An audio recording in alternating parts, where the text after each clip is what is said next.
نحمده ونستعينه ونستغفره ونعوذ بالله من شرور أنفسنا ومن سيئات أعمالنا من يهده الله فلا مضل له ومن يضلله فلا هادي له وأشهد أن لا إله إلا الله وحده لا شريك له وأشهد أن محمدًا عبده ورسوله أما بعد قال الله تعالى في محكم كتابه ما كان محمد أبا أحد من رجالكم ولكن رسول الله وخاتم النبيين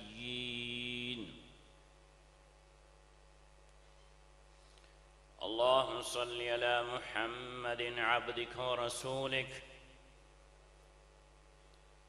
وصل على المؤمنين والمؤمنات والمسلمين والمسلمات صاحب صدر گرامی قدر لائق صد احترام علماء کرام معزز حاضرین و سامعین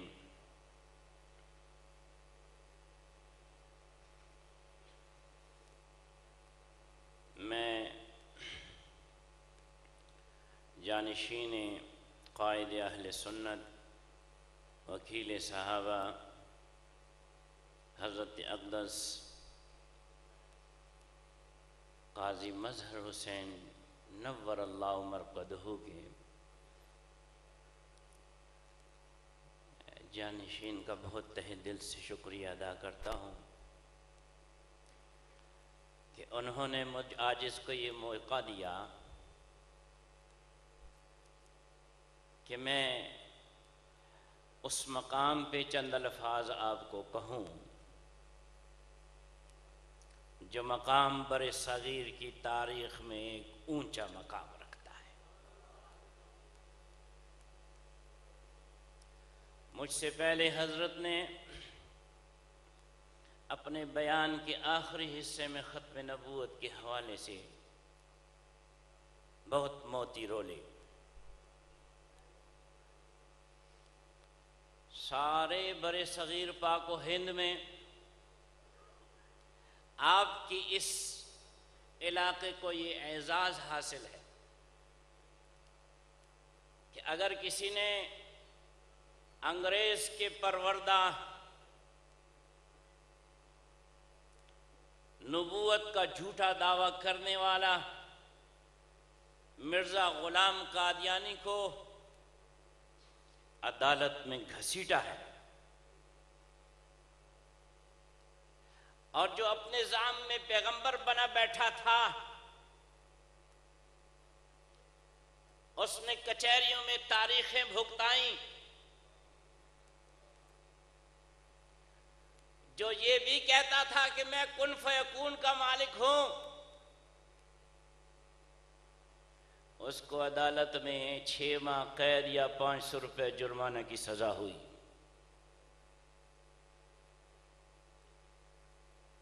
پیغمبر ایسے ہوتے ہیں اور یہ صحرا ہمارے اور آپ کے لیے علوم دینیہ اور علوم روحانیہ کے اور روشن آفتاب حضرت مولانا کرم الدین نور اللہ مرقدہ کی اعزاز ہے۔ میں نے آپ کے سامنے قرآن مجید کی ایک آیت پڑھی، بلکہ آیت کا ایک حصہ پڑھا۔ اللہ کریم ارشاد فرماتے ہیں نہیں محمد صلی اللہ علیہ وسلم تمہارے مردوں میں سے کسی کے باپ، ما کان محمد ابا احد من رجالکم ولكن رسول اللہ مگر اللہ کے رسول ہیں، مگر اللہ کے رسول ہیں، اور ایسی عظمت شان والے رسول ہیں، وہ خاتم النبیین، خاتم النبیین ہیں، نبوت کو ختم کرنے والے ہیں۔ آپ صلی اللہ علیہ وسلم کے تشریف لانے کے بعد نبوت عطا کرنے کا دروازہ بند ہو چکا ہے، تخت ختم نبوت پہ آپ جلوہ افروز ہیں، تاج ختم نبوت آپ کے سر مقدس پہ اللہ نے رکھ دیا ہے، یعنی اللہ کے آخری نبی ہیں۔ آپ کے بعد کسی کو بھی نبوت نہیں ملنی، آپ کے بعد کسی کو بھی رسالت نہیں ملنی۔ اس آیت کریمہ میں اللہ کریم نے ہمیں ایک سبق عطا کیا ہے، اور ہم یہی سبق دہرانے کے لیے یہاں جمع ہیں۔ ہم نے اپنے قول و فعل سے یہ ثابت کرنا ہے کہ ہم اپنا سبق نہیں بھولے۔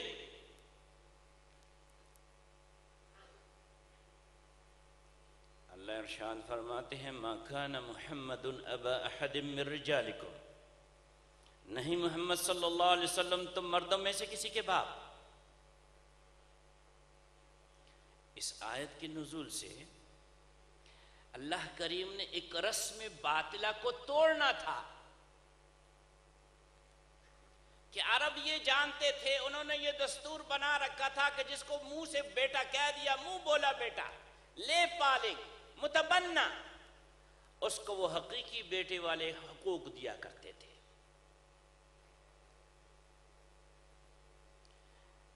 اللہ نے ان کی رسم باطل کو ختم فرمایا، بتا دیا کہ جس کو بیٹا کہا ہو، جو لے پالک ہو، جو متبنہ ہو، وہ اس کا بیٹا نہیں ہوتا۔ اور اس کے لیے سلسلہ کیا بنا؟ سلسلہ یہ بنا کہ تمام رسوم باطلہ جو ہیں قریش کی اور اس وقت اس زمانے میں مروجہ، ان کو توڑنے کے لیے، ختم کرنے کے لیے، اپنے پائے نبوت کے نیچے پامال کرنے کے لیے حضور صلی اللہ علیہ وسلم کو بھیجا گیا۔ تو جب اللہ نے یہ ارشاد فرمایا یا ایھا الناس انا خلقناکم من ذکر و انثی وجعلناکم شعوبا وقبائل لتعارفوا ان اکرمکم عند اللہ اتقاکم، کہ اے اولاد آدم، ہم نے تمہیں گروہوں میں اس لیے تقسیم کیا، اس لیے بنایا کہ ایک دوسرے کو پہچان سکو۔ عزت اور مرتبے والا اللہ کے ہاں وہ ہے جو متقی اور پرہیزگار ہے، جو اللہ سے ڈرنے والا ہے۔ تو جب یہ اونچ نیچ خاندان اور نسب کی ختم کر دی گئی، تو حضور صلی اللہ علیہ وسلم نے عملی طور پر اس کا نمونہ پیش کیا کہ کرشیہ ہاشمیہ اپنی پھوپھی زاد سیدہ زینب بنت جحش رضی اللہ تعالی عنہ کا نکاح اپنے غلام، آزاد کردہ غلام سیدنا زید بن حارثہ رضی اللہ تعالی عنہ کے ساتھ کر دیا۔ اب بھی وہ پرانی رسم یہاں لوگوں کے ذہنوں میں ہے کہ سیدہ کا نکاح عام آدمی کے ساتھ نہیں ہو سکتا۔ نبی صلی اللہ علیہ وسلم نے آیت پہ اس طرح عمل کر کے دکھایا کہ اپنی پھوپھی زاد ہاشمیہ کرشیہ کو زید بن حارثہ کے ساتھ بیاہ دیا۔ اب وہ رسم وہاں ٹوٹی، اب ایک اور رسم ٹوٹ رہی ہے، وہ یہ کہ سیدنا زید بن حارثہ رضی اللہ تعالی عنہ کا نباہ نہ ہو سکا، تو وہ آئے حضور صلی اللہ علیہ وسلم کی خدمت میں کہ حضرت ہمارا نباہ نہیں ہو سکتا۔ حضرت نے ارشاد فرمایا صبر کرو۔ کیا کرو؟ صبر کرو۔ آج جو گھر ٹوٹ رہے ہیں معاشرے میں، اور طلاق اور خلا ہو رہی ہے، اس کی بنیادی وجہ یہ ہے کہ بڑا یہ نہیں کہتا کہ صبر کرو۔ حضور نے فرمایا صبر کرو، صبر کیا گیا۔ اس کے بعد بھی جب نہ ہو سکا انہوں نے طلاق دے دی، عدت گزر گئی۔ پھر عدت کے گزرنے کے بعد اللہ کریم نے سیدہ زینب بنت جہش رضی اللہ تعالی عنہا کو یہ اعزاز عطا فرمایا کہ آپ صلی اللہ علیہ وسلم کے ساتھ ان کا نکاح فرما دیا، تو کیا بن گئیں؟ ام المؤمنین۔ کیا بن گئیں؟ ام المؤمنین۔ تو پھر قریش تانا دینے لگے۔ تانا دوست دیتے ہیں یا دشمن؟ بتا دو، تانا دوست دیتے ہیں دشمن؟ دشمن۔ اس لیے دوستوں کو تانا نہ دیا کرو۔ دشمنوں نے کیا تانا دیا؟ نعوذ باللہ، یہ کیسے اللہ کے نبی اور رسول ہیں، اپنی بہو کو نکاح سے لے لیا۔ تو رب کریم نے ارشاد فرمایا ما کان محمد ابا احد من رجالکم، محمد صلی اللہ علیہ وسلم تمہارے مردوں میں سے کسی کے باپ نہیں۔ جب کسی کے باپ نہیں مردوں میں سے، تو پھر کسی کی مطلقہ کو جو کہ عدت گزار چکی ہو نکاح میں لینا جو ہے تو وہ شرعاً درست ہے۔ تو فرمایا ما کان محمد ابا احد من رجالکم، نہیں محمد صلی اللہ علیہ وسلم تمہارے مردوں میں سے کسی کے باپ۔ اب دیکھو، اس سے ایک خلش پیدا ہوتی ہے دل میں، ایک کمی کا احساس ہوتا ہے دل میں۔ کیا؟ کہ ہم سے حضور صلی اللہ علیہ وسلم کی باپ ہونے کی نسبت چھین لی گئی۔ تو رب کریم تو اتنا رحیم ہے، اتنا رحمان ہے کہ اس نے محبوب صلی اللہ علیہ وسلم کو سارے عالمیوں کے لیے کیا بنا کے بھیجا؟ وَمَا أَرْسَلْنَاكَ إِلَّا رَحْمَةً لِلْعَالَمِينَ۔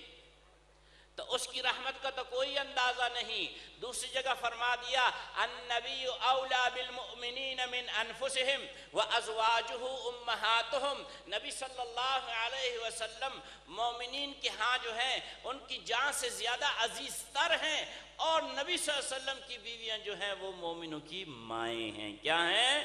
مومنوں کی مائیں ہیں۔ تو ماؤں کا شوہر کون ہوا کرتا ہے؟ والد بزرگوار ہوتا ہے نا۔ تو یہ روحانی نسبت عطا کر دی کہ جس نے بھی ختم نبوت کے کلمے کو پڑھا اور اس پہ یقین رکھا کہ لا الہ الا اللہ محمد الرسول اللہ، تو حضور صلی اللہ علیہ وسلم اس کے روحانی والد ہیں اور امہات المؤمنین ان کی مائیں ہیں۔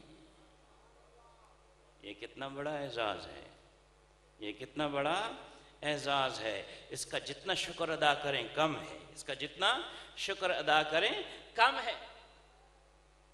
فرمایا وَلَكِنْ رسول اللہ، مگر اللہ کے رسول ہیں، مگر اللہ کے رسول ہیں۔ اگر اللہ کے رسول ہیں تو پھر کسی نئے نبی اور رسول کی ضرورت نہیں ہے، مگر اللہ کے رسول ہیں۔ حضور صلی اللہ علیہ وسلم اس دنیا سے موت کا ذائقہ اپنی شان کے مطابق چکھ کر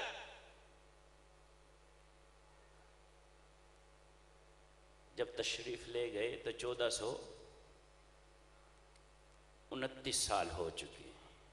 اس وقت سے علماء یہی ترجمہ کر رہے ہیں، قیامت تک یہی ترجمہ کریں گے وَلَكِنْ رسول اللہ، مگر اللہ کے رسول ہیں۔ وَخَاتَمَ النَّبِيِّينَ، ایسے اللہ کے رسول ہیں جو منصب ختم نبوت پہ فائز ہیں۔ سلسلہ نبوت جو اللہ کریم نے سیدنا آدم علیہ السلام سے شروع فرمایا تھا، اس کو مکمل فرما دیا جناب محمد الرسول اللہ صلی اللہ علیہ وسلم کی ذات اقدس پہ۔ اور جس طرح ہمارا ایمان ہے کہ اللہ اپنی ذات اور صفات مبارکہ میں وحدہ لا شریک ہے، اسی طرح ہمارا یہ ایمان ہے کہ جناب محمد الرسول اللہ صلی اللہ علیہ وسلم اپنے منصب ختم نبوت میں وحدہ لا شریک ہے۔ اب ہم جہاں بیٹھے ہیں، اسے کیا کہتے ہیں؟ مسجد۔ اسے کیا کہتے ہیں؟ مسجد۔ حضور صلی اللہ علیہ وسلم کا منصب ختم نبوت نہیں ختم ہونے والا، اس منصب ختم نبوت کی نشانیاں بھی نہیں ختم ہونے والی۔ مسجد یہ اللہ کا گھر ہے، 1,24,000 کم و بیش انبیاء اور رسول جناب آدم علیہ السلام سے لے کے عیسیٰ علیہ السلام تک جتنے بھی اللہ نے مبعوث فرمائے، کسی کو بھی اجتماعی عبادت گاہ عطا نہیں کی. یہ صرف آخری نبی کی آخری امت کو ملی ہے. آخری نبی کی آخری امت کو ملی ہے. اور یہ ختم نبوت کی نشانی جو ہے یہ کبھی ختم نہیں ہوگی.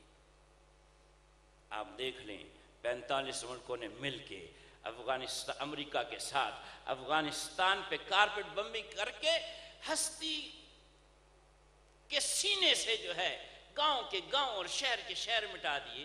کیا مساجد ختم ہو گئیں؟ نہیں. کیا مساجد ختم ہو گئیں؟ نہیں. عراق میں دیکھیں، سربیا میں دیکھیں، بوسنیا ہرزیگوینیا میں دیکھیں، شام میں دیکھیں، مساجد نے ختم نہیں ہونا. مساجد نے ختم نہیں ہونا، اس لیے کہ یہ آپ صلی اللہ علیہ وسلم کی ختم نبوت کی نشانی. اور ذرا دیکھو تو اس گاؤں میں ختم نبوت کے طفیل یہ مسجد کی قبلہ سمت کی جو دیوار ہے، اللہ کریم نے آپ کے لیے بیت اللہ شریف کی دیوار بنا دی ہے. مسجد کی جو قبلہ رخ دیوار ہے، اللہ کریم نے ختم نبوت کے فیضان میں آپ کے لیے بیت اللہ شریف کی دیوار بنا دی ہے. کس طرف منہ کر کے نماز پڑھتے ہو؟ تو چاہے مسجد خام ہو، چاہے مسجد پکی ہو، چاہے مسجد خام ہو، چاہے مسجد پکی ہو، مدینہ طیبہ سے ہزاروں میل دور آپ کے اس گاؤں میں اللہ نے یہ ختم نبوت کے طفیل یہ اعزاز عطا فرما دیا. اس دیوار کو اللہ نے آپ کے لیے بیت اللہ کی دیوار جیسا بنا دیا. اور یہ شکل جو درمیان میں نظر آ رہی ہے، یہ کیا ہے؟ یہ محراب ہے. انبیاء اور رسل کے انفرادی محرابوں کا ذکر تو ہے، لیکن اجتماعی محراب کا ذکر کہیں نہیں ہے. بیت اللہ شریف میں بھی کہیں محراب بنا ہوا نہیں ہے. وہاں بھی امام کے سامنے لکڑی کا محراب رکھا جاتا ہے. صحیح ہے جی. اب ایک مصلی ہے جو یہاں ڈالا جائے تو اس کو جائے نماز کہیں گے، اس کو جائے نماز کہیں گے یا صف کہیں گے. لیکن وہی مصلی اگر اس محراب میں ڈال دیا جائے تو پھر ہم اسے کیا کہتے ہیں؟ مصلی رسول. کیا کہتے ہیں؟ مصلی رسول صلی اللہ علیہ وسلم. یہ 3 زینے جو ہیں جسے ہم منبر کے نام سے پہچانتے ہیں،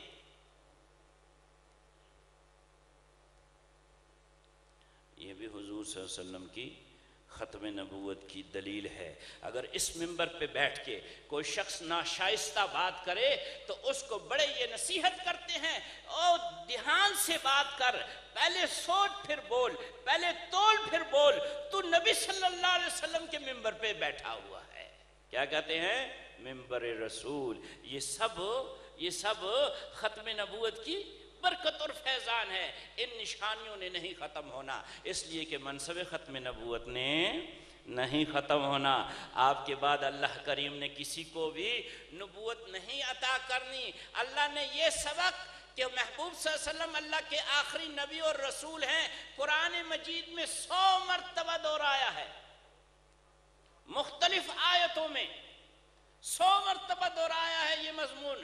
عقیدہ ختم نبوت کا تحفظ فرمایا ہے، منصب ختم نبوت کا تحفظ فرمایا ہے، تاج و تخت ختم نبوت کا تحفظ فرمایا ہے. اللہ کا یہ دیا ہوا سبق کہ اللہ کے محبوب صلی اللہ علیہ وسلم اللہ کے آخری نبی ہیں، قیامت تک کوئی نیا نبی اور رسول نہیں آئے گا. یہ سبق آپ کو یاد ہے یا بھول گئے؟ ہمیں ہمارا سبق یاد ہے. الحمدللہ محبوب صلی اللہ علیہ وسلم نے بھی ہمیں اس مسئلے میں اپنا سبق دیا. 210 احادیث مبارکہ میں 210 احادیث مبارکہ میں اللہ کے رسول صلی اللہ علیہ وسلم نے عقیدہ ختم نبوت اور اپنے منصب ختم نبوت کا تحفظ فرمایا ہے. الحمدللہ ہم اپنا سبق نہیں بھولے. پھر محبوب صلی اللہ علیہ وسلم، اللہ اکبر، مجھ سے پہلے حضرت فرما رہے تھے کہ اور جتنے بھی ادیان باطلہ ہیں یا جتنے بھی نظریہ حیات ہیں ان پہ عمل کرنے والے ایک شخص بھی عمر جیسا نہ لا سکے، ایک شخص بھی ابو بکر جیسا نہ لا سکے، ایک شخص بھی عثمان ذو النورین جیسا نہ لا سکے، ایک شخص بھی حیدر کرار جیسا نہ لا سکے، رضوان اللہ علیہم اجمعین کیسے لا سکے؟ کیسے لا سکے؟ کائنات میں تمام انبیاء اور رسول کے اور ان کے بعد صرف ایک ہستی ایسی ہے کہ جس کا گفت بھی محفوظ ہے، جس کا عمل بھی محفوظ ہے، گفت و عمل کے وقت اشارہ بھی محفوظ ہے اور رخ انور کا تاثر بھی محفوظ ہے، اور وہ ہستی وہی ہے کہ جس کے متعلق اللہ کریم ارشاد فرماتے ہیں وَلَٰكِن رَسُولَ اللَّهِ وَخَاتَمَ النَّبِيِّينَ۔ آپ نے محبوب صلی اللہ علیہ وسلم کے بے شمار معجزے سنے ہوں گے، سارے برحق ہیں، لیکن ایک معجزہ ایسا، اللہ اکبر، کہ اس میں بھی محبوب صلی اللہ علیہ وسلم وحدہ لا شریک ہیں۔ وہ معجزہ ہے تاریخی اعتباریت کا۔ آپ کا کوئی گفت میں غیر محفوظ نہیں، آپ کا کوئی عمل غیر محفوظ نہیں، آپ کا کوئی اشارہ غیر محفوظ نہیں، اور آپ کا کسی عمل، گفتگو اور اشارے کے وقت رخ انور کا تاثر جو ہے وہ غیر محفوظ نہیں۔ محبوب صلی اللہ علیہ وسلم کے حوالے سے دو باتیں ہم یاد رکھتے ہیں، ان کے فرمان کو حدیث مبارک کہتے ہیں اور ان کے عمل کو سنت مبارک کہتے ہیں۔ اب حدیث مبارک میں تو اللہ کے رسول صلی اللہ علیہ وسلم نے 210 فرمانات مقدسہ سے اپنے منصب ختم نبوت کا تحفظ فرما لیا، عقیدہ ختم نبوت کا تحفظ فرما لیا۔ عملی اقدام کیا ہے؟ سنت مبارکہ کیا ہے؟ تو سنت کا عمل بھی محفوظ ہے۔ آپ صلی اللہ علیہ وسلم کی مرض الوفات سے کچھ پہلے جو ہے یمن کے صنعاء شہر میں ایک شخص اٹھتا ہے اور وہ صنعاء شہر کے جو والی ہے اس کو شہید کر دیتا ہے، اس کے گھر والوں کو اپنے گھر میں ڈال لیتا ہے، اور سارے صنعاء پہ قبضہ کرنے کے بعد وہ دعوی نبوت کرتا ہے۔ اس کو ہم اسود انسی کے نام سے جانتے ہیں، اس کو ہم اسود انسی کے نام سے جانتے ہیں۔ جب اس کا دعوی نبوت نبی کریم صلی اللہ علیہ وسلم تک پہنچا تو آپ نے کیا عمل کیا؟ تاج و تخت ختم نبوت کی حفاظت کے لیے کیا عمل فرمایا؟ عقیدہ ختم نبوت کی حفاظت کے لیے کیا عمل فرمایا؟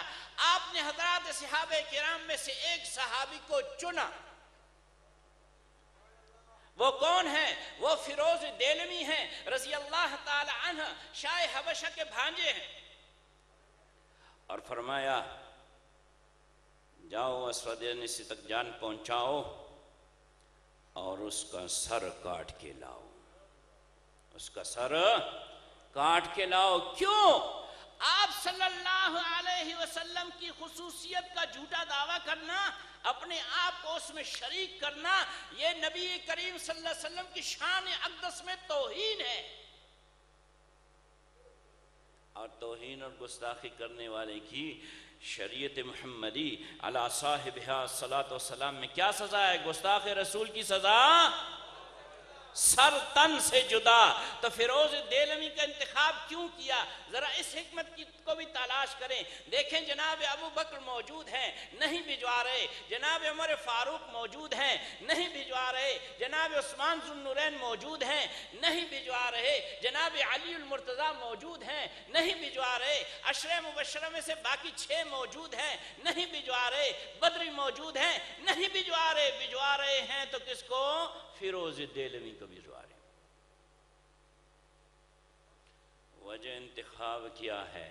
علماء نے 2 باتیں جو ہیں تو وہ رقم کی ہیں۔ ایک یہ ہے کہ حضور صلی اللہ علیہ وسلم نے فیروز دیلمی رضی اللہ تعالی عنہ کا انتخاب اس لیے کیا کہ وہ والی صنعاء کی بیوی جو کہ اسود انسی نے زبردستی گھر میں ڈال رکھی تھی، آزاد بی بی، وہ ان کی رشتہ دار ہے، تو رشتہ دار کے ذریعے اسود انسی تک پہنچنا آسان ہے۔ اور دوسری وجہ آگے چل کے بتاتا ہوں۔ بہرحال حضرت تشریف لے گئے اور آزاد بیوی کے ساتھ رابطہ کر کے اس کمرے میں پہنچ گئے رات کے وقت جس میں اسود انسی سویا پڑا ہے۔ جھوٹے جو ہوتے ہیں وہ تو شیطان کے نمائندے ہوتے ہیں نا، تو شیطان نے اس کو بیدار کر دیا، شیطان نے اس کو بیدار کر دیا۔ اس نے کہا کون ہے؟ اب یہاں پتہ لگے گا کہ سیدنا فیروز دہلوی کا انتخاب اللہ کے رسول صلی اللہ علیہ وسلم نے کیوں کیا۔ یہ وقت ایسا ہے کہ نہ تلوار چلائی جا سکتی ہے، نہ خنجر چلایا جا سکتا ہے۔ یہ وقت ایسا ہے کہ اس میں کچھ اور کرنا ہوگا، اور وہ کچھ اور کرنے والی ہستی جو ہے وہ فیروز دہلوی ہیں رضی اللہ تعالی عنہ۔ ان کے متعلق آتا ہے کہ حضرات صحابہ کرام میں ان کی قد و قامت جو ہے وہ بہت بلند تھی، ان کا وجود اقدس جو تھا وہ بہت توانا اور فربا تھا، بہت قوت کے مالک تھے۔ اب نہ تلوار چلانے کا وقت ہے اور نہ خنجر چلانے کا وقت ہے۔ اسود انسی کی گردن کو اپنی بغل میں دبایا اور یوں جھٹکا دے کے توڑ دیا۔ اس لیے انتخاب ہوا ہے، اس لیے انتخاب ہوا ہے۔ اب جب جھٹکا دے کے گردن توڑ دی تو فوراً تو بندہ نہیں مرتا، گردن کے ٹوٹنے سے کچھ وقت لگتا ہے، اس کے گلے سے خرخراہٹ کی آوازیں آنے لگی۔ جس طرح ہم اور آپ عید الاضحیٰ میں جب قربانی کرتے ہیں تو رگیں پوری نہ کٹیں تو پھر جانور کیا کرتا ہے؟ اس کی خرخرانے کی آواز آتی ہے۔ تو اس کی آواز اتنی بلند تھی کہ باہر تک پہنچ گئی۔ چوکیدار اور محافظ جو ہیں وہ دوڑے آئے، آزاد بیوی نے دروازہ بند کر دیا۔ اس لیے انتخاب کیا تھا فیروز دہلوی کا۔ محافظوں نے پوچھا کیا بات ہے؟ عجب بات کہی انہوں نے، سن کے ہنسی آتی ہے۔ اللہ اکبر۔ انہوں نے کہا بے فکر ہو جاؤ، اپنی اپنی جگہ پہ جا کے پہرا دو، تمہارے نبی پہ اللہ کی وحی آ رہی ہے۔ بہرحال نبی کریم صلی اللہ علیہ وسلم نے جو حکم فرمایا تھا وہ پورا کر دیا گیا۔ اس سے یہ معلوم ہوتا ہے کہ شریعت محمدی علی صاحبہا الصلاۃ والسلام میں گستاخ رسول کی سزا کیا ہے؟ گستاخ رسول کی سزا سر تن سے جدا۔ تو محبوب صلی اللہ علیہ وسلم نے 210 احادیث سے یہ سبق پڑھایا اور اپنے عملی اقدام سے فیروز دہلوی کے ہاتھوں اسود انسی کو قتل کرایا۔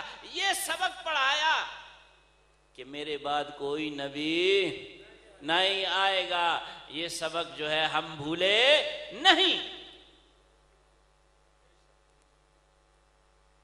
پھر اللہ کی کتاب کی بات ہو گئی، اللہ نے یہ سبق دیا 100 آیات میں، رسول اللہ صلی اللہ علیہ وسلم کی بات ہو گئی، آپ صلی اللہ علیہ وسلم نے 210 احادیث میں سبق دیا، عملی اقدام سے سبق دیا۔ پھر اس کے بعد کیا ہے؟ پھر اس کے بعد ہم تکتے ہیں اس جماعت کو، اللہ اکبر، ہم تکتے ہیں اس جماعت کو جن کے واسطے سے ہمیں قرآن مجید ملا۔ ہم تکتے ہیں اس جماعت سے جس کے واسطے سے ہمیں فرمان رسول ملا۔ ہم تکتے ہیں اس جماعت کو کہ جس جماعت کے واسطے سے ہمیں عمل رسول ملا۔ ہم تکتے ہیں اس جماعت کی طرف کہ جس جماعت سے ہمیں حضور صلی اللہ علیہ وسلم کا گفت، عمل، اشارہ اور شعر مبارک کا تاثر ملا۔ ہم تکتے ہیں اس جماعت کی طرف جو اللہ کے رنگ میں رنگی ہوئی ہے، جو اللہ کے رنگ میں رنگی ہوئی ہے۔ جبھی تو اللہ قرآن مجید میں جہاں بھی فرمائے اولئک هم المفلحون، اولئک هم المہتدون، اولئک هم الراشدون، اولئک هم المؤمنون حقا رضی اللہ عنہم ورضوا عنہ لقد رضی اللہ عن المؤمنین اذ یبایعونک تحت الشجرہ۔ وہ صحابہ کی جماعت ہے، وہ ازواج مطہرات کی جماعت ہے، وہ اہل بیت رسول صلی اللہ علیہ وسلم کی جماعت ہے، وہ جماعت کے جس کا انتخاب رب نے خود کیا۔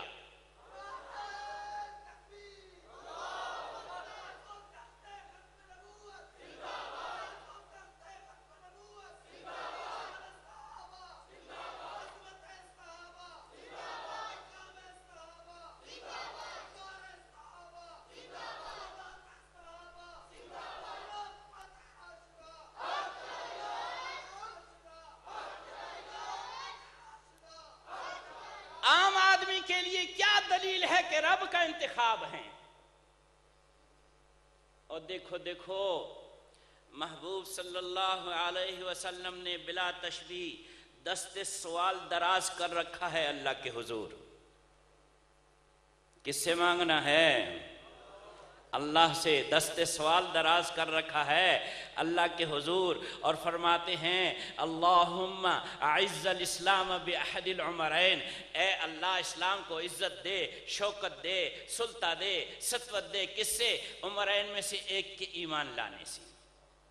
عمرین کون ہیں؟ ایک عمر ہیں خطاب کے بیٹے ہیں، ایک عمر ہے ہشام کا بیٹا ہے۔ عمر جو خطاب کا بیٹا ہے اسے ہم فاروق اعظم کے نام سے جانتے ہیں، عمر جو ہشام کا بیٹا ہے اسے ہم ابو جہل کے نام سے یاد کرتے ہیں۔ اب دیکھو نا، اللہ نے دعا قبول کی، دو میں سے ایک دیا، دو میں سے ایک دیا۔ کون دیا؟ کون دیا؟ رب نے انتخاب کیا عمر کا جو کہ خطاب کے بیٹے ہیں، رب نے مسترد کیا عمر کو جو کہ ہشام کا بیٹا ہے۔ تو جو جس کو منتخب کیا وہ عمر ہیں رضی اللہ تعالی عنہ، اور جس کو مسترد کیا وہ کون ہے؟ ابو جہل ہے۔ تو دو بندے پیش کیے تھے رب کے حضور، ان دو میں سے ایک دے دو۔ اگر تیرے دل میں یہ بات آئے، اگر تیرے دل میں یہ بات آئے کہ دونوں ہی مانگ لیتے، ایک کیوں مانگا؟ دونوں ہی مانگ لیتے، ایک کیوں مانگا؟ تو اس کا جواب قرآن مجید کی یہ آیت ہے، وَمَا يَنْتِقُ عَنِ الْهَوَىٰ إِنْ هُوَ إِلَّا وَحْيٌ يُوحَىٰ، کہ محبوب صلی اللہ علیہ وسلم اپنے نفس سے کچھ نہیں فرماتے مگر وہی فرماتے ہیں جو اللہ کی جانب سے وحی کی جاتی ہے۔ تو اللہ کی جانب سے وحی یہی تھی کہ دو میں سے ایک مانگ، دو میں سے ایک مانگ، تو اللہ نے ایک دے دیا۔ اور اللہ کا انتخاب کون ہے؟ وہ عمر ہیں رضی اللہ تعالی عنہ۔ آپ نے کبھی غور کیا ہے کہ ہم و آپ جیسے ناکارہ جو ہیں وہ بھی اللہ کا انتخاب ہیں؟ کبھی غور کیا؟ نہیں کیا نا؟ مجھے بتاؤ، کوئی اپنی مرضی سے پیدا ہو سکتا ہے؟ کوئی اپنی مرضی سے پیدا ہو سکتا ہے؟ کوئی اپنی مرضی سے مر سکتا ہے؟ کس کی مرضی سے پیدا ہوتا ہے اور کس کی مرضی سے مرتا ہے؟ اللہ کی۔ تو یہ بتاؤ، وہ اللہ جو ہم اور آپ کو کسی عیسائی کے گھر پیدا فرما سکتا تھا، کسی یہودی کے گھر پیدا فرما سکتا تھا، کسی اور کافر کے گھر پیدا فرما سکتا تھا، اس نے ہمیں کن کے گھر پیدا کیا؟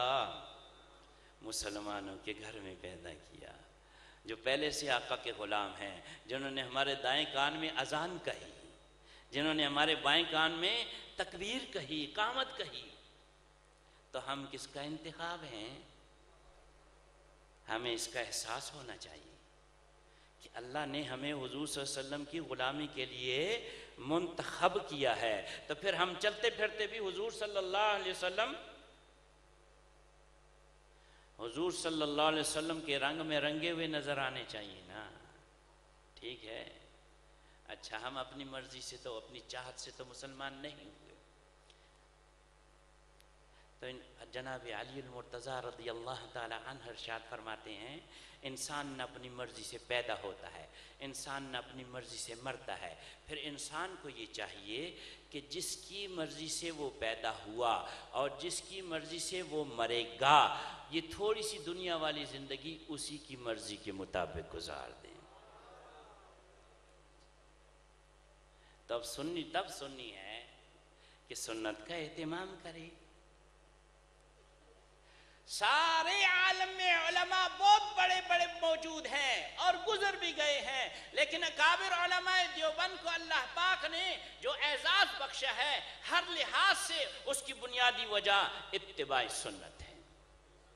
اس کی بنیادی وجہ اتباع سنت ہے۔ جس شخص نے بھی گمراہی سے بچنا ہے، آپ کے سامنے ایک حدیث کا مفہوم بیان فرمایا حضرت والی نے۔ آپ ارشاد فرماتے ہیں، یہ آپ صلی اللہ علیہ وسلم کی وصیت ہے۔ کیا ہے؟ وصیت ہے، اور وصیت پہ عمل کرنا وہ رسا جو ہے تو وہ اپنے لیے اعزاز سمجھتے ہیں۔ آپ فرماتے ہیں ترکت فیکم امرین لن تدلوا ما تمسکتم بہما کتاب اللہ و سنت رسولی، میں تمہارے درمیان دو چیزیں ایسی چھوڑے جا رہا ہوں کہ اگر ان کو مضبوطی سے پکڑ لوگے، تھام لوگے، کبھی گمراہ نہ ہوگے، ایک اللہ کی کتاب اور ایک اس کے رسول صلی اللہ علیہ وسلم کی سنت۔ تو تبھی اہل سنت والجماعت ہیں، تبھی اہل سنت والجماعت ہیں۔ اللہ نے انعام یافتہ لوگوں کے گروہ 4 ذکر فرمائے ہیں قرآن مجید میں، نبیین، صدیقین، شہداء اور صالحین۔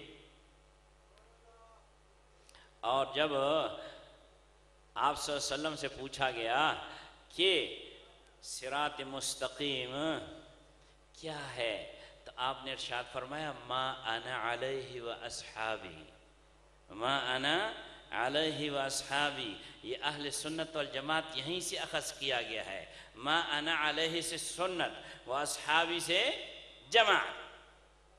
تو وہ صحابہ کرام کہ جو اللہ کریم نے معیار ایمان بنا دیے، معیار عدالت بنا دیے، یہ وہی فرما کے فَإِنْ آمَنُوا بِمِثْلِ مَا آمَنْتُمْ بِهِ فَقَدْ اهْتَدَوْا، اے اصحاب رسول اگر یہ یہود و نصارہ ایمان لے آئیں آپ کے ایمان کی طرح تو بس یقیناً ہدایت پا جائیں گے۔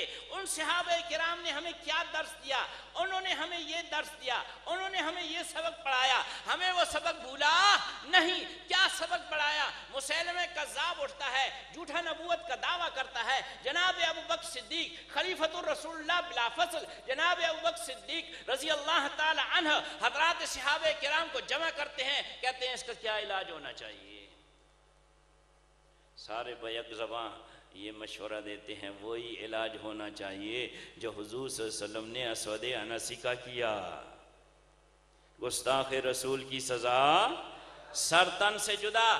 تو مسیلمہ کذاب نے اپنے ارد گرد 40,000 جنگجو جو ہیں وہ جمع کر رکھے تھے، ایسے جنگجو جو میدان جنگ میں پیٹھ دکھانے والے نہیں تھے، لیکن جناب ابوبکر صدیق رضی اللہ تعالی عنہ نے حضرات صحابہ کرام و تابعین کے 3 لشکر بھیجے۔ پہلا لشکر جو ہے حضرت اکرمہ رضی اللہ تعالی عنہ کی سربراہی میں، دوسرا شرحبیل ابن حسنہ رضی اللہ تعالی عنہ کی سربراہی میں، اور تیسرا سیف من سیوف اللہ خالد ابن ولید رضی اللہ تعالی عنہ کے سربراہی میں۔ یہ لشکر کیوں بھیجے؟ اس لیے کہ سارے صحابہ اس پہ متفق ہو گئے، اس پہ اجماع کر لیا کیا کہ جھوٹے نبی جو نبوت کا جھوٹا دعویٰ کرے اس کے خلاف قتال کرنا چاہیے، اس کے خلاف مسلح جہاد کرنا چاہیے، اس گستاخ رسول کا سر قلم کرنا چاہیے۔ تو پھر دیکھا چشم فلک نے کہ تینوں لشکر جب سیدنا خالد ابن ولید رضی اللہ تعالی عنہ کی سرکردگی میں دشمن پہ پڑے تو ختم نبوت کی شاہینوں کی دہشت ان پہ طاری ہو گئی، لیکن وہ میدان چھوڑنے والے نہیں تھے، وہ ہر حملے کو برداشت کرتے رہے، لیکن حملے کو برداشت کرتے کرتے وہ اپنی جگہ سے تھوڑے تھوڑے پیچھے سے رکھ رہے تھے۔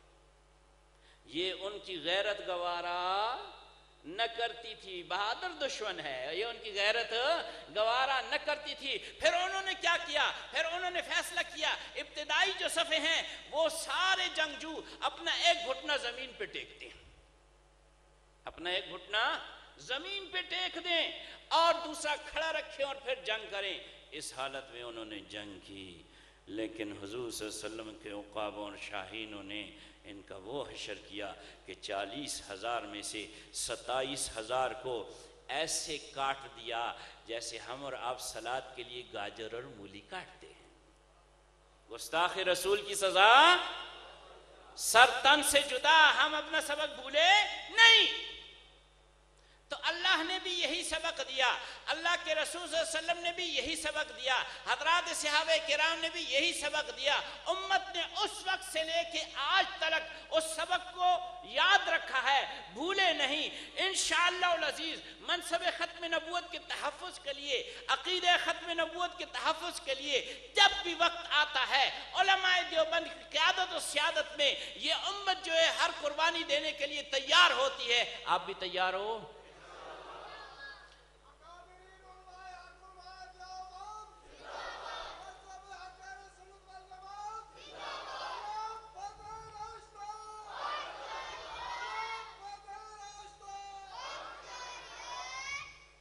یہ افسانہ نہیں ہے، جتنی بھی تحریکیں چلی، 1953 کی تحریک چلی، امیر شریعت سید عطا اللہ شاہ بخاری کی ذات اقدس کو سبھی جانتے ہیں۔ 1974 کی تحریک چلی، علامہ یوسف بنوری کی ذات اقدس کو سبھی جانتے ہیں۔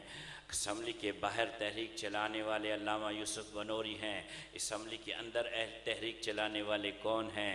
وہ مفکر اسلام مولانا مفتی محمود ہیں، وہ مجاہد ملت مولانا غلام غوث ہزاروی ہیں، وہ شیخ الحدیث مولانا عبدالحق حقانیہ والے ہیں، وہ مولانا عبدالحکیم راولپنڈی والے ہیں، وہ مولانا نعمت اللہ کوہاٹ والے ہیں، وہ مولانا صدر الشہید بنو والے ہیں، اور وہ مولانا عبدالحق لورا لائی والے ہیں۔ یہ 6 علماء جو ہیں یہ اہل سنت والجماعت کے اکابرین علماء دیوبند کے نمائندے ہیں، اور مسلکوں کے جو علماء تھے وہ سب ان کا دست و بازو بنے، اور اللہ نے کامیابی اور کامرانی جو ہے وہ علماء دیوبند کی جھولی میں ڈالی، عالمی مجلس تحفظ ختم نبوت کی جھولی میں ڈالی۔ اس کے بعد بھی جو ہے 1984 کی تحریک چلی، خواجہ خواجگان حضرت خواجہ خان محمد صاحب نور اللہ مرقدہ اس وقت تحریک کی قیادت فرما رہے تھے، اس میں بھی اللہ کریم نے انعام جو ہے تو وہ فرمایا، جھولی میں کامیابی ڈالی۔ مرزائی قادیانی جو ہے وہ بدبخت مسجد کی طرز پہ اپنی عبادت گاہ نہیں بنا سکتا، مینار نہیں بنا سکتا، گنبد نہیں بنا سکتا، کلمہ طیبہ نہیں لکھ سکتا، اندر محراب نہیں بنا سکتا، ممبر نہیں بنا سکتا، اپنے کفر کا پرچار نہیں کر سکتا، مرزے کی بیویوں کو امہات المومنین نہیں کہہ سکتا، مرزے کے ماننے والوں کو صحابی نہیں کہہ سکتا۔ یہ کامرانی اللہ کریم نے ہم سب کی جھولی میں ڈالی کو الحمدللہ الحمدللہ۔ اور دنیا کے جتنے اسلامی ممالک ہیں یہ برِ صغیر پاک و ہند میں سے پاکستان وطن عزیز میں عوام الناس نے قربانی دی، علماء نے قربانی دی، ہر طبقے کے لوگوں نے قربانی دی، حضور صلی اللہ علیہ وسلم کی غلامی کا حق ادا کیا، آئین میں ترمیم ہوئی اور مرزا غلام قادیانی کی ذریت کو غیر مسلم اقلیت قرار دیا گیا، دائرہ اسلام سے خارج قرار دیا گیا۔ سارے اسلامی ممالک میں سے اکثریت نے اپنے قانون میں وہ تبدیلی کر لی۔ یعنی آپ لوگ جو ہیں پاکستان میں بسنے والے محمدی آقا صلی اللہ علیہ وسلم کے غلام، آپ کی قربانی کو اللہ کریم نے ایسا قبول فرمایا کہ ساری امت کی طرف سے حق جو ہے وہ ادا ہوا۔ لیکن اب زیادہ محنت کے ساتھ کام کرنا ہے۔ قربانیاں تو ہمارے اکابر دے گئے ہیں، ان قربانیوں کو سنبھالنا ہے۔ اب دہشت گرد خود نہیں آتا، امریکہ خود نہیں آتا، برطانیہ خود نہیں آتا، انڈیا خود نہیں آتا، اسرائیل خود نہیں آتا، اب اس کے سہولت کار موجود ہیں، اب اس کے سہولت کار موجود ہیں۔ یہ پچھلی حکومت کے اس کے سہولت کار جو تھے وہ زید حامد تھا وزیر قانون، وہ انوشہ رحمان تھی ممبر قومی اسمبلی، وہ شفقت محمود تھا ممبر قومی اسمبلی۔ انہوں نے مل کے ان کے اشارے کے اوپر حلف نامہ ختم نبوت کو ختم کرنا چاہا، کیا ختم کر سکے؟ کیا ختم کر سکے؟ نہیں، اس لیے کہ آپ بیدار تھے، اس لیے کہ آپ کے اکابر بیدار تھے، آپ نے یوں ہی بیدار رہنا ہے۔ اب یہ جو نئے آئے ہیں انہوں نے ایک قادیانی کو جو ہے وہ اپنا مشیر بنانا چاہا، بلکہ بنا لیا، کیا اس کو بنائے رکھا یا پھر نکال دیا؟ نکال دیا۔ یہ نکالنا بھی جو ہے ہمارے ان اکابر علماء دیوبند کی قربانی کی وجہ سے ہے، اور آپ لوگوں کے اپنے بزرگوں کے کہنے پہ چلنے کی وجہ سے ہے۔ لیکن یہ ہے کہ غافل نہیں ہونا، غافل نہیں ہونا۔ عزت کمانا آسان ہے، عزت بچانا مشکل ہے، علم حاصل کرنا آسان ہے، علم کی حفاظت مشکل ہے، بزرگی کی منصب پہ پہنچ جانا آسان ہے، ویسے اخلاق اپنانا جو ہے مشکل ہے۔ اس لیے آپ کو گھر گھر یہ نئی نسل جو ہے گھروں میں اپنی شرم و حیا سے بیٹھی ہوئی بچیاں جو ہیں ان سب کے ذہن میں آپ نے یہ ڈالنا ہے کیا کہ محمد صلی اللہ علیہ وسلم اللہ کے آخری نبی اور رسول ہیں، قیامت کی صبح تک کسی نئے نبی اور رسول نے نہیں آنا۔ آخر میں ایک بات عرض کر کے اجازت چاہوں گا، 3 الفاظ ہیں، کیا ہیں؟ 3 الفاظ ہیں، عقیدہ ختم نبوت۔ عقیدہ ختم نبوت کتنے الفاظ ہیں؟ تین الفاظ ہیں. پہلا لفظ ہے عقیدہ. عقیدہ کسے کہتے ہیں؟ علماء کے لیے نہیں، عوام الناس کے لیے. امیر شریعت سید عطا اللہ شاہ بخاری رحمہ اللہ ارشاد فرماتے ہیں عقیدہ اسے کہتے ہیں اس بات کو جس بات کو آپ دل میں ڈال کے گرہ لگا لو. جس بات کو دل میں ڈال کے گرہ لگا لو اور کسی قیمت پہ بھی اس گرہ کو نہ کھولو. اب ہم و آپ نے ایک بات دل میں ڈالی ہے اور اس پہ گرہ لگائی ہے کہ اللہ کریم کی ذات مبارک اور اس کی صفات مبارک میں کوئی شریک نہیں ہے. اگر اس کے لیے ہمیں کوئی مجبور کرے کہ تم اس میں شریک جانو تو کیا ہم اپنا مال قربان کرنے کے لیے تیار ہیں یا نہیں؟ یقیناً تیار ہیں. ہم اپنے اولاد کو قربان کرنے کے لیے تیار ہیں یا نہیں؟ یقیناً ہیں. ہم اپنی جان کو قربان کرنے کے لیے تیار ہیں کہ نہیں؟ یقیناً ہے. لیکن یہ گرہ کھولنے کے لیے تیار نہیں ہے. تو عقیدہ ختم نبوت میں سے. عقیدہ کہتے ہیں اس بات کو جو دل میں گرہ کر لو اور اس گرہ کو پھر کسی قیمت پہ نہ کھولو. دوسرا لفظ ہے ختم. دوسرا لفظ ہے ختم. یہ عربی زبان کا لفظ ہے اور یہ ہر زبان میں ہمارے وطن میں جو بولی جاتی ہیں اس کا وہی معنی ہے جو عربی میں ہے. ختم کا معنی ہے اور نہیں. ختم کا کیا معنی ہے؟ اور نہیں. اب دیکھو نا، آپ گھر سے چینی آپ گھر لے کے گئے تھے اور جب گھر سے نکلنے لگے 2 دن بعد تو بیوی نے کہا آتے ہوئے چینی لے آنا. تو آپ کہیں گے کہ میں 2 دن پہلے تو لایا تھا. تو وہ کیا کہے گی؟ ختم ہو گئی. کیا ہو گئی؟ ختم ہو گئی. کیا مطلب؟ اور نہیں. تو ختم کا معنی ہے اور نہیں. تو یہ بات دل میں گرہ کر لو. یہ گرہ نہ کھولو کہ اور نہیں. یہ بات دل میں گرہ کر لو اور یہ گرہ کسی قیمت پہ نہ کھولو کہ اور نہیں. اور تیسرا لفظ جو ہے وہ نبوت ہے. نبوت کیا ہے؟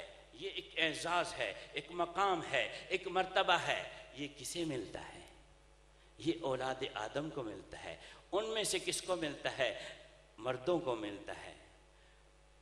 کیا یہ مقام اور مرتبہ بہت مجاہدہ کرنے سے، بہت نمازیں پڑھنے سے، حج و زکوٰۃ ادا کرنے سے، یتیموں کے سر پہ ہاتھ رکھنے سے، بیواؤں کی خدمت کرنے سے ملتا ہے؟ نہیں. یہ علماء کی زبان میں یہ کسبی نہیں، مجاہدے سے نہیں ملتا. یہ مقام جو ہے یہ وہبی ہے، یہ اللہ کی عطا ہے. تو پھر اللہ کسے دیتا ہے؟ اللہ کسے دیتا ہے؟ تو اسلام ہمیں یہ درس دیتا ہے کہ اللہ نے جب اپنے بندے بنائے تو ان بندوں میں سے محبوبین کی ایک جماعت کو چن لیا. محبوبین کی ایک جماعت کو چن لیا. جن محبوبین کی جماعت کی ابتدا ہوتی ہے کس سے؟ بھیجنے کے اعتبار سے سیدنا آدم علیہ السلام سے، اور ان کی انتہا اور تکمیل ہوتی ہے کس پہ؟ جناب محمد الرسول اللہ صلی اللہ علیہ وسلم پہ. یہی مضمون اللہ فرماتے ہیں ما کان محمد ابا احد من رجالکم ولکن رسول اللہ وخاتم النبیین. تو یہ بات دل میں گرہ کر لو اور اس گرہ کو کسی قیمت پہ نہ کھولو کہ اور نئی نبوت. بس نبوت کا دروازہ محبوب صلی اللہ علیہ وسلم کے تشریف لانے کے بعد بند ہو چکا ہے. قیامت کی صبح تک کسی نئے نبی اور رسول نے نہیں آنا. عیسیٰ علیہ السلام تشریف لائیں گے تو ان کو نبوت اس وقت نہیں ملے گی. حضور صلی اللہ علیہ وسلم کے تشریف پیدائش مبارک سے 600 سال پہلے مل چکی تھی. 600 سال پہلے مل چکی تھی. اب نبی کی حیثیت سے تشریف نہیں لا رہے. اب تو حضور صلی اللہ علیہ وسلم کے خلیفہ اور نائب کی حیثیت سے تشریف لا رہے ہیں. اب حضور صلی اللہ علیہ وسلم کی دل پہ ہاتھ رکھ لو، صحابی کی حیثیت سے تشریف لا رہے ہیں. کس کی حیثیت سے تشریف لا رہے ہیں؟ صحابی کی حیثیت سے تشریف لا رہے ہیں. اگر آپ کہیں کہ صحابی کی تعریف تو یہ کی جاتی ہے کہ اس کی حضور صلی اللہ علیہ وسلم سے ملاقات ہوئی ہو، آپ صلی اللہ علیہ وسلم پہ ایمان لایا ہو اور اسی ایمان پہ وہ فوت ہوا ہو. تو عیسیٰ علیہ السلام کی ملاقات ہوئی ہے. کہاں ہوئی ہے؟ معراج میں بھی ہوئی ہے، زمین پہ مسجد اقصی میں بھی ہوئی ہے اور آسمان پہ بھی ہوئی ہے معراج میں. تو ملاقات ثابت ہے۔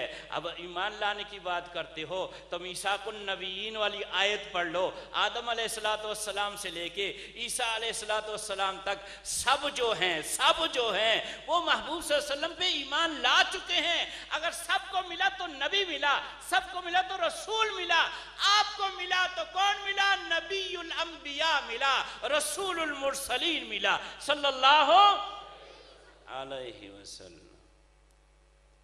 اور حضور صلی اللہ علیہ وسلم کا ایک اور ارشاد مبارک کا مفہوم ہے، فرماتے ہیں وہ کیا عجب منظر ہوگا، وہ کیا عجب منظر ہوگا کہ عیسیٰ علیہ السلام آسمان سے تشریف لائیں گے اور امام تم میں سے ہوگا، اور امام تم میں سے ہوگا۔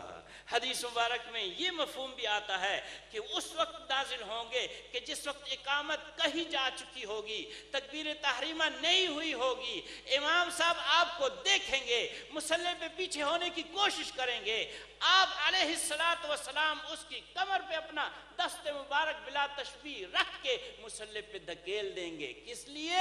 اس لیے کہ اب امامت کا کام اس امت نے کرنا ہے، اب امامت کا کام اس امت نے کرنا ہے۔ اس امت کو آقا نامدار، محبوب کردگار، شفیع المذنبین، رحمت للعالمین، خاتم النبیین جناب محمد الرسول اللہ صلی اللہ علیہ وسلم کی ختم نبوت کے طفیل وہ مقام مل چکا ہے جو اور کسی امت کو نہیں ملا۔ آپ صلی اللہ علیہ وسلم ارشاد فرماتے ہیں ساری امتوں میں سے آپ میرے حصے میں آئے، ساری امتوں میں سے آپ میرے حصے میں آئے۔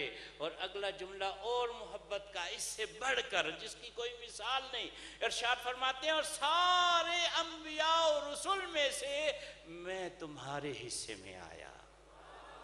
اللہ کریم ہمیں اس کی قدر کرنے کی توفیق عطا فرمائے۔ ربنا تقبل منا انک انت السمیع العلیم۔